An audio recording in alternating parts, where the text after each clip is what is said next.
for our floor. Our floor is paved with pennies. There's like there's like tens of thousands of pennies on our floor, but those pennies were collected from people in the neighborhood. We sat outside for 2 weeks in front of the restaurant and we had a big bin and people dropped off pennies for 2 weeks, whatever they had in their pockets. Some people knew we were out there, so they brought pennies from their house that they had in a jar that they weren't going to use.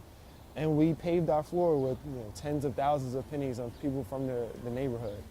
This community is typically underserved in many different ways. Like the food, the food service industry, or like access to food is just one way that this community is underserved.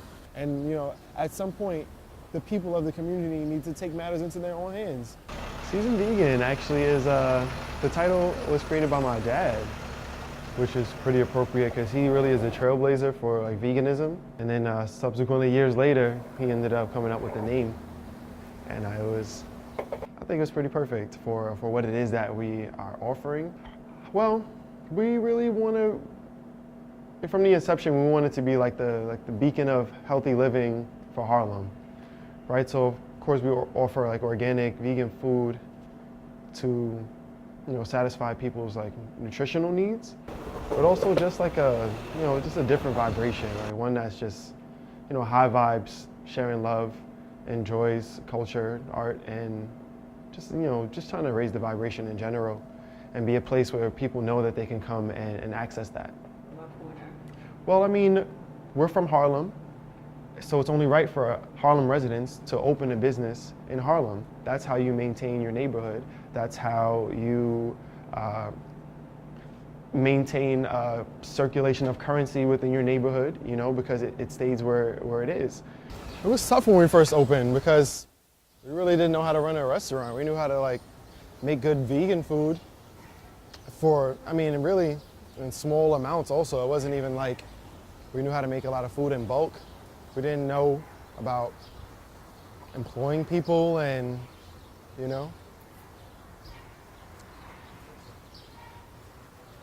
managing inventory, making purchases. The whole thing was brand new. So we really had a lot of learning curves to get over. But what we do is super rewarding on many levels than just, like we receive money for a service, It's much more than that. So it's awesome, What we do is for our community. It's much bigger than me. So if I were to end up being a tycoon, then I feel like I would have taken made some selfish decisions along the way to end up being a tycoon.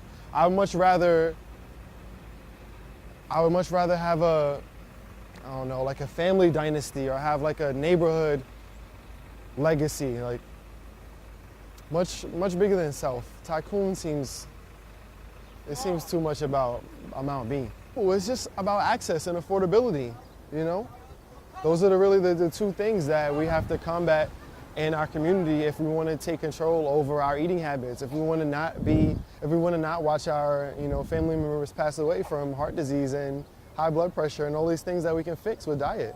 We have to provide access. We have to provide it at an affordable rate because our communities are not the highest on the social economic scale. Like our whole system is about expensive, low quality options. So to try to operate in the opposite is really tough. I feel like this is the new paradigm that we're gonna face because when I see my elders, when I see my old heads pass away in their 50s, I'm like, man, that's young. But because my generation and the generation right before me have lived with even more processed foods, with even more fast foods, with even less whole foods and things that are natural and organic that are locally sourced, I feel like this is the new reality that we're gonna have to face, like seeing our neighbors, our brothers and sisters, our cousins pass away even younger. So it's even more important for us now to show people that they have to change their ways, It's really fun to be here. Every day is different. That's one of my favorite parts about it. You never know what each day is gonna bring. They bring happy surprises and also, scary ones too sometimes. but every day is different, and every day we is love, really. You know, we share stories with our neighbors, with our customers. We laugh. You know, we eat good food. There's a port right there. It has access to the water. They put factories there for a reason at some point in the past, because it's prime real estate for it. You know, it's just the area is just asking for somebody who cares to be there to come and be there. You know, and us being from right across the river from there, and essentially the same neighborhood, same socioeconomic, you know, circumstances, that's our neighborhood. So why would we not put a vegan production, packaging, warehouse facility in our backyard? Because our community is changing, you know, and we serve everybody. So it's a place that everyone can come to, like long-standing Harlem residents and new Harlem residents, and feel welcome, you know, all the way around. So, and the response has been amazing. You know, people are really appreciative that we have shown them, you know, how to kind of think outside their food box a little bit. And the vibe is really high. The momentum is in our favor. You know, people want us to succeed. We're not just successful because we have worked really hard and ourselves. We're successful because our community wants us to succeed. They're thankful for us. They want us to be here. They want us to be here for a long time.